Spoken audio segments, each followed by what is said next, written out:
Hi everybody, it is Seth, the Mild Mannered Mage, coming at you with another YouTube video. Today we're going to be doing a deck tech on one of my favorite competitive decks to play. And y'all saw me add an altar sleeve to him, and that is Chulane, the Teller of Tales. Now, if you're not familiar with Chulane, let's pop him out of this altar sleeve, which highly recommend altar sleeves. They are pretty awesome. If I can remember how to get into him. Let's see. Oh, okay, he's a bottom loader. Okay, so Chulane, Teller of Tales. He came out with Thrones of Eldraine when they did the Brawl decks, which went absolutely nowhere. But Chulane, Teller of Tales, Bant into Vigilance Human Druid. Whenever you cast a creature spell, draw a card, and then you may put a land from your hand onto the battlefield. Pay 3, tapping, return target creature you control to its owner's hand. Now, he gets absolutely ridiculous with drawing cards and putting lands onto the battlefield. So I've kind of built around that aspect of drawing cards and then getting the value off of him to do some big stupid things. So what I'm going to do, I've kind of broken this up into a couple of different sections that I'm going to piece together. I'm not just going to do your traditional, here's your lands, here's your creatures, your artifacts, so on and so forth. I've kind of broken them down into sections to kind of help this make a little more sense. So we're going to go through these sections and then we'll talk about how this all works together in its functionality. So stay tuned to the end of this video. We will be giving away a MtG Arena Code that you can utilize. First come, first serve. Whoever gets it, that is their code to have. So stay tuned to the end of the video for that code.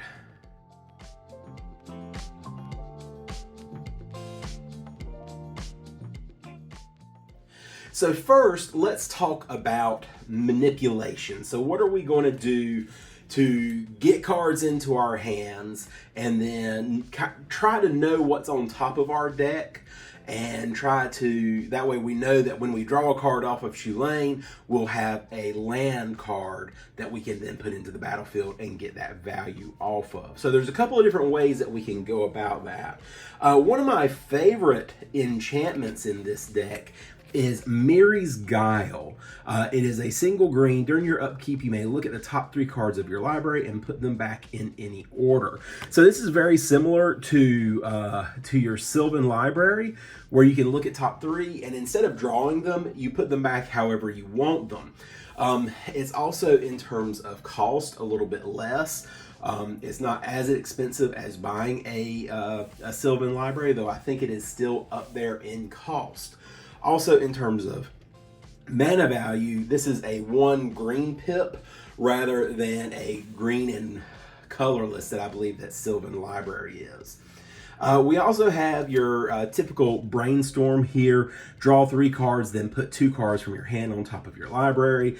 That way you can kind of see what's on top so that you know what's coming up next. And then we also have your Serum Visions. Draw a card, then scry 2. So you get the top card into your hand, and then look at the next 2 cards. You want to keep them on top or put them on the bottom of your library. And then the complete opposite of Serum Visions, we also have Preordained, scrying 2 and then drawing a card. So then you can put that, if you draw, another non-land card, or if you scry a non-land card and a land card, you can put the non-land card on top, draw it, then you've got your land card lined up, ready to go. I also have in here a Solemn Simulacrum, the saddest of robots. Lets you go get a basic land onto your battlefield, and then when it dies, you can draw a card. That way, everybody knows how to use the sad robot.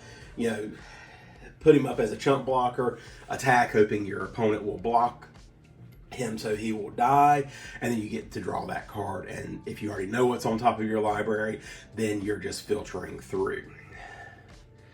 Another great card draw, just to kind of refill your hand, is the Hydroid Krasis. It is green and blue and X.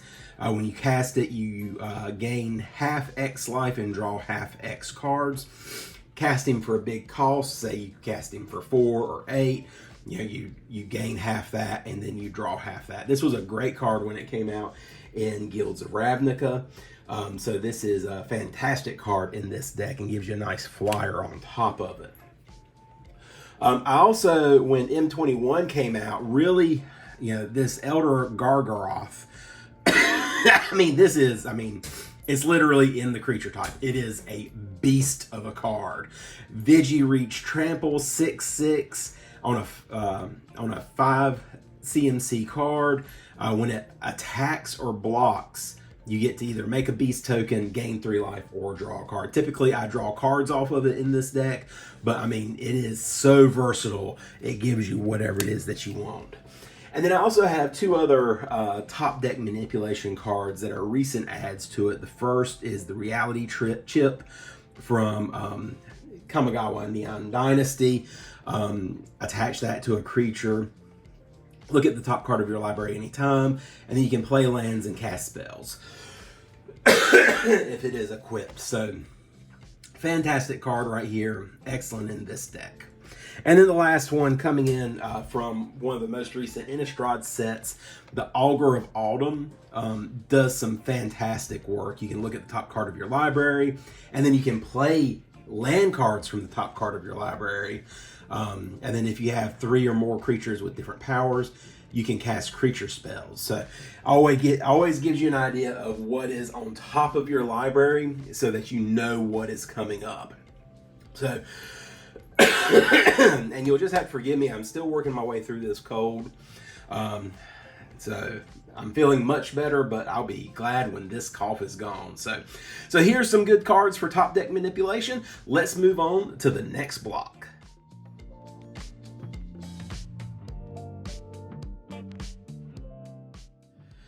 All right, so in our next block of card is our taxes. We were just talking about top deck manipulation and drawing cards. So this kind of continues on in that theme of getting cards into your hand. So the first that we have from Modern Horizons is Esper Sentinel. This is a good way to keep, you can get him out turn 1, start drawing cards right away off of your opponent's non-creature spells. Then an oldie but a goodie, Rhystic Study, asking your opponents if they want to pay that extra 1, and if they don't, you can draw cards off of it. Really, it doesn't get much better than this jewel of a card.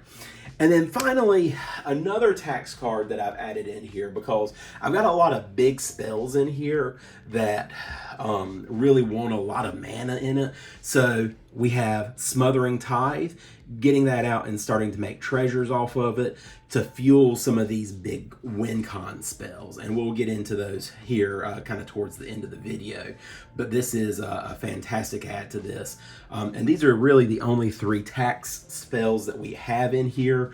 So we're not really, preventing play, but we're just being kind of an annoyance with it. All right, so that is everything in this tax bracket. Tax bracket, get it? Okay, let's move on to the next block.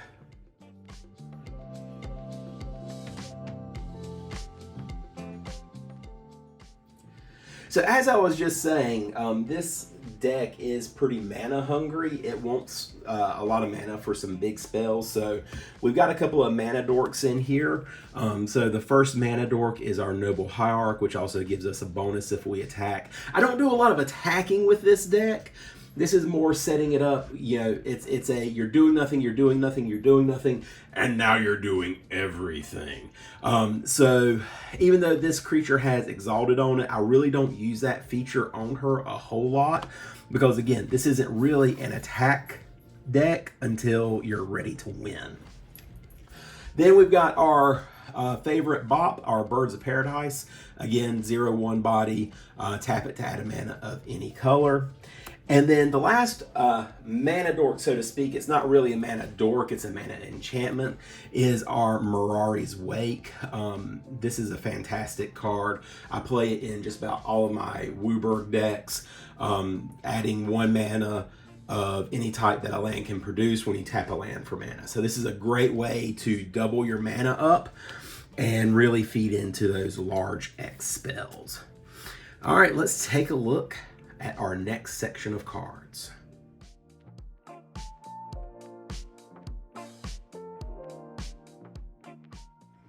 Our next section deals with lands and ramping. So we're not really looking at land cards in this section, but how we can ramp and advance our board state. So first we have this wonderful Bear Umbra enchantment that if I do decide that I want to attack, lets me untap all lands that I control. So that gives me a nice full mana pool off my second main phase. And then again, Commander All-Star Steve, Sakura Tribe Elder.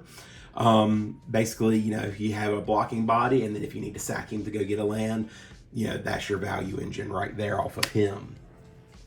Then we also have some traditional draw cards or go get land spells. We have our Growth Spiral, draw a card, putting an extra land from our hand onto the battlefield. And then we also have a Farseek, go get anything but a forest and put it into your hand. Put it into play tapped, and then you get to shuffle your library. So again, if you're looking for a specific land type, this lets you go get it instead of just going and getting a basic, so you can get one of those good dual lands. I also have, because I play a lot of some search lands and some sack lands, Runamap Excavator, which is basically a Crucible of Worlds on a stick, so I can play those land cards from my graveyard. Additionally, for the landfall trigger, I've got Lotus Cobra, so when I play a land, which hopefully will be a lot of lands in a turn, I can put I can add 1 mana of any color to my mana pool off of landfall with Lotus Cobra. So this is a good add for this deck. Because I'm looking at trying to put as many lands from my hand on the battlefield. I'm going to be drawing a lot of cards. I also run Exploration in this deck, so I can play additional lands on my turns. That way, I'm drawing a lot of cards. I can dump out a lot of lands onto the battlefield. And then I also, because I am running some sack lands, I run Life from the Loam in this deck. So I can return 3 land cards from my graveyard to my hand. This also works well if I'm having to discard a lot or having to mill. And then I can dredge 3 to return this to my hand. So that's a pretty great addition. Also kind of helping out, we have Dryad of the Elysian Grove, letting you put another land from your hand onto the battlefield, and then letting those lands, basically they become every basic land type. So that also fixes your sack lands, so you don't have to worry about sacking them anymore. They become live. So this is a really fun addition in this deck. And then lastly, from our War of the Spark, we have Spark Double, which typically when I cast Spark Double, I'm looking at copying Chulane.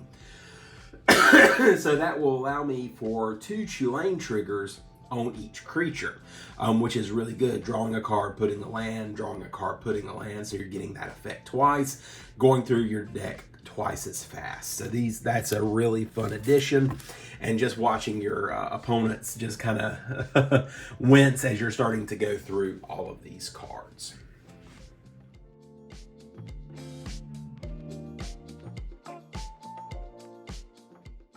The next section of cards that I have for you, I really couldn't think of a way what they really fall into other than they just synergize so well together. So the first one is Uro, Titan of Nature's Wrath. So when it comes in, you gain 3 life, draw a card, and put a land from your hand onto the battlefield, right? So it's almost Chulane's effect adding in that 3 life as well. And then if you didn't escape him, he goes into the graveyard, right? So you've got Uro, but then utilizing Sun's Titan, or Sun Titan, or as he likes to be called, Fun Titan. So Sun Titan, when he comes in or attacks, you can return target permanent card with converted mana cost 3 or less from your graveyard to the battlefield. Oh look, Uro is converted mana cost 3 or less. And then when he comes in this way, he then goes back into the graveyard. So you can utilize his effect when you cast Sun Titan, and then when Sun Titan attacks as well. So the synergy between these two cards is phenomenal and are a fantastic addition to this deck.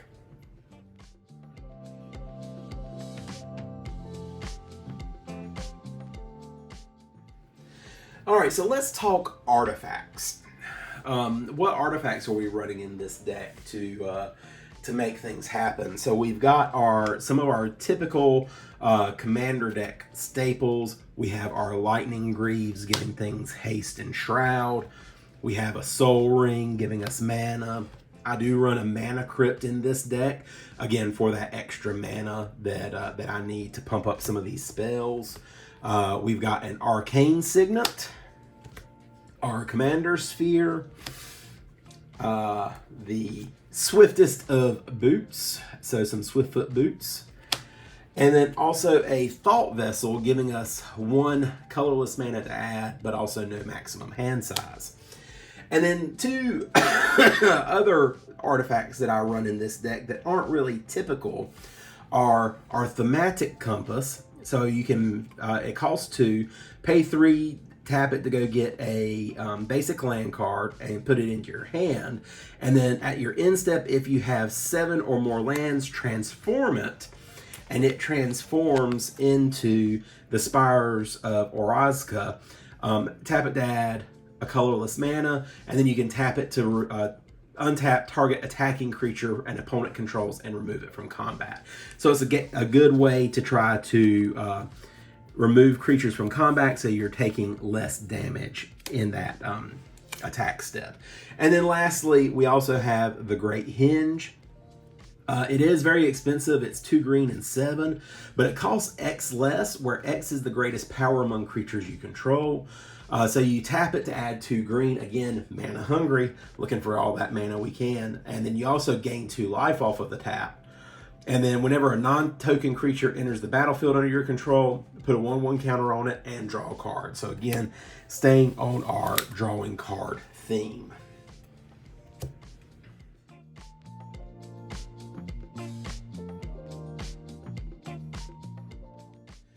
So our next section deals with Planeswalkers, and I do run a couple of Planeswalkers in this deck.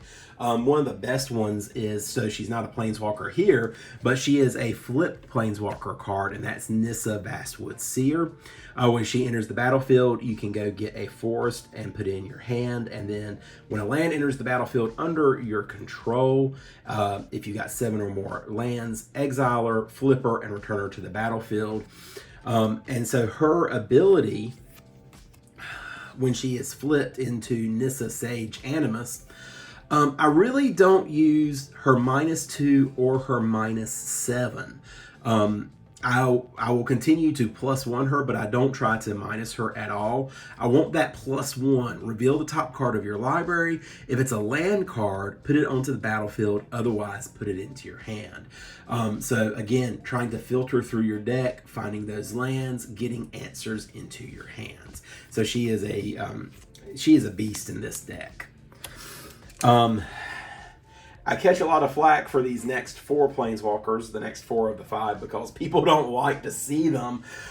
First, we've got Teferi, Time Raveler, limiting when your opponents can play spells as his static effect. Make it so you can cast sorcery spells as though they had flash. I was playing the game, had Teferi out, the Time Raveler, and I had a guy playing in the Gila deck was threatening to attack me, and I told him that if he did, he'd be sorry.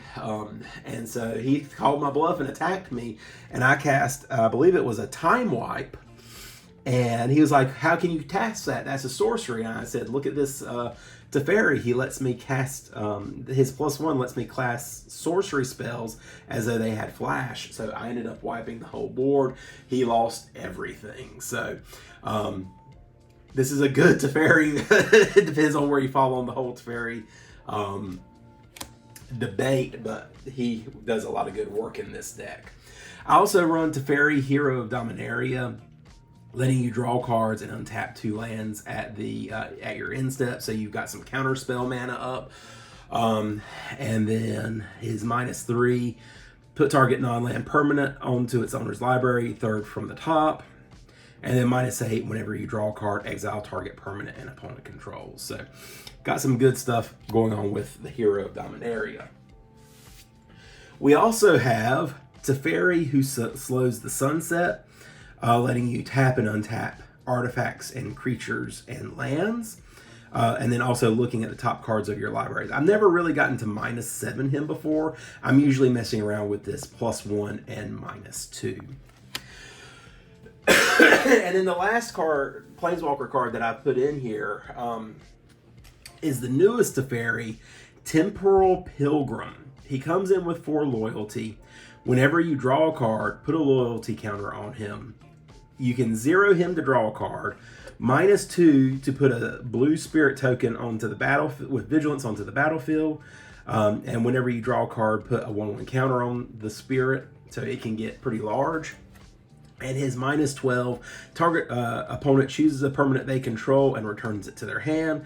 Then they shuffle each non-land permanent they control into their library. I have played him and ultimated him, his -12, on the same turn. He is phenomenal in this deck and a great way to control one of your opponent's boards. If you can play him, then start playing some creatures and drawing all those cards. This is the way to go, I tell you. He's great.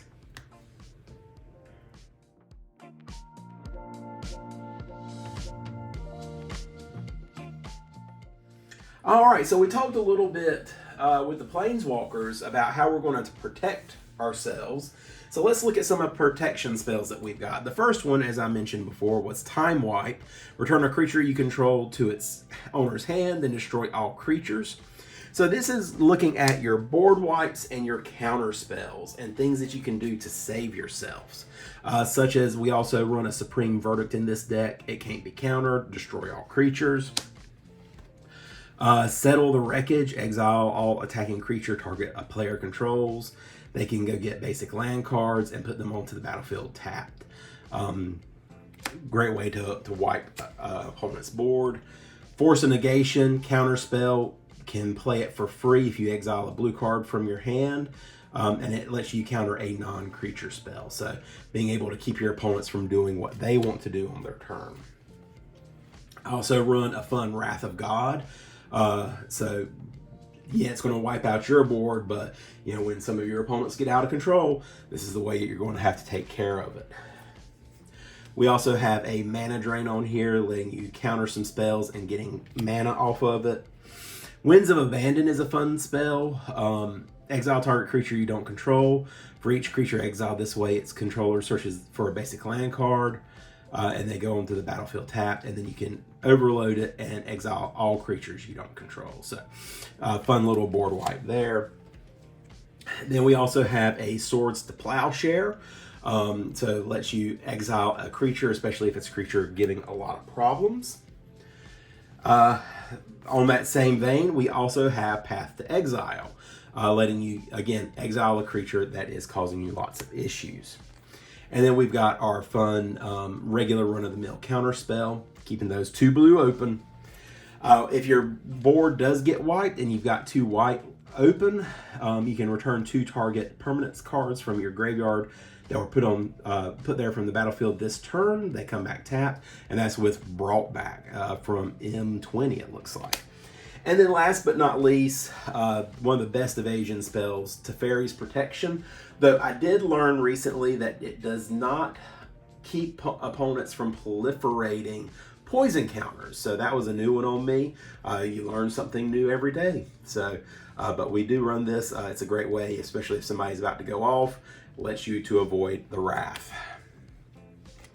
And that's all of our protection spells.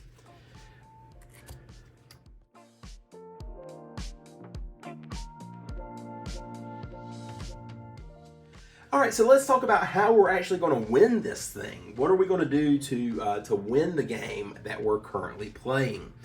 So we've got a couple of big beater spells in here that can really hurt your opponents and kind of try to hand you the win.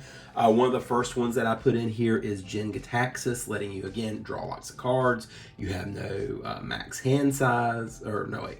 No, you do have a maximum hand size, but your opponent's max hand size is reduced by 7. So the OG Jin-Gitaxias in this deck is a little gross, but he does the job. I also run Apex Devastator in here for its Cascade, Cascade, Cascade, Cascade, and it is a 10-10 body. So, you know, you can get him out fairly quickly. I think I've gotten him out turn, 5, 6 before, based off of mana availability. And, this is, I don't know what they were thinking when they printed that, but it is a good beater body. I also have in this deck a Multani from, I think this is originally from Dominaria. Reach and Trample. He gets +1/+1 for each land card you control and in your graveyard. And you can return 2 lands to your owner's hand to return him from your graveyard to your hand. So again, he can get monstrous with as many lands as you're going to be able to get out onto the battlefield. Additionally, I do run Avenger of Zendikar in here. You get all those plant tokens, get all those lands out. You're going to have some beefy plants, I tell you. Then our other big spells that are going to win you the game, we have Finale of Devastation from War of the Spark. Search your library and graveyard for a creature card with mana X or less and put it on the battlefield. If you search your library this way, shuffle it. If X is 10 or more, creatures you control get +X/+X and gain haste until the end of turn. So make everything super huge and swing out for the win. Another big X spell that I run in here is Genesis Wave. 3 green and X. Reveal the top X cards of your library. Put any number of permanents with converted mana cost X or less from among them onto the battlefield. Then put all cards revealed this way that were revealed this way that weren't put onto the battlefield into your graveyard. With this deck, I've easily done X for 40, and it's just ridiculous what you can do with this card, especially with the amount of mana you're going to be producing in this deck. It is fantastic. And then our last big cost spell that is going to help you win the game is going to be Expropriate. Council's Dilemma. Starting with you, each player chooses time or money. For each time vote, you get an extra turn. For each money vote, you get to gain a permanent owned by the voter. For each money vote, choose a permanent owned by the voter and gain control of it. You do have to exile Expropriate, but oh man, if you could cast it multiple times. It's ridiculous. So those are some great winning spells. Let's talk about our other main win con, and that's through drawing cards. So with the fairy not the fairy, but Chulane on the battlefield, and some mana dorks with Intruder Alarm. Creatures don't untap, but whenever a creature enters the battlefield, untap all creatures. I have 2 creatures here that let you bounce each other, Shrieking Drake and White Maned Lion. When Shrieking Drake comes into the play, return a creature you control to its owner's hand, return White Maned Lion, and then recast it, and then return Shrieking Drake, and they just kind of bounce back off of each other, making use of Chulane's effect, drawing you cards, putting you lands, but then using the mana dorks we had, that lets you, and then Intruder Alarm lets you untap them each time, and then you really get some value, and then hopefully keep drawing cards until, and then if you can manage it, to get Teferi's Ageless Inside Out. If you would draw a card except the first one, you draw 2 cards instead. So that would be if you had Chulane out, you're drawing 2 cards off of a creature entering. If you have Chulane and Spark Double, then you're getting 4 cards. And the goal of this is to get either Jace, Wielder of Mysteries, or Laboratory Maniac out for their effects of if you would draw a card and no cards would be in your library, then you win the game. So that is the big win con in this deck, trying to pull this combo off. It's a little intensive to get to it, but once it does and you can draw through your deck, it is something.